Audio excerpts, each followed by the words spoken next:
May nabasa ako ngayon lang talaga. What if? What if daw ang magiging official love team ay ang Kairen and JM Fiang?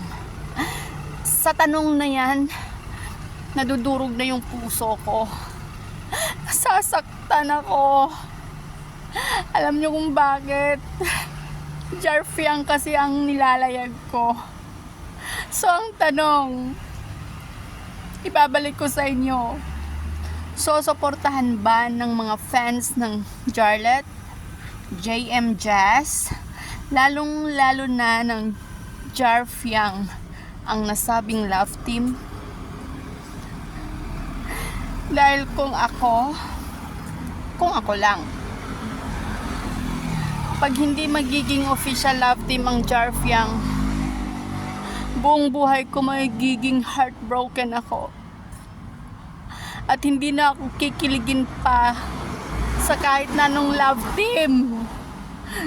Kaya naman, Star Magic,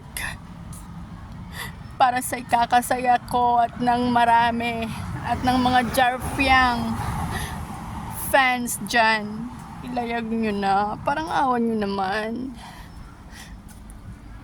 Ilayag nyo naman yung Jar Fiang.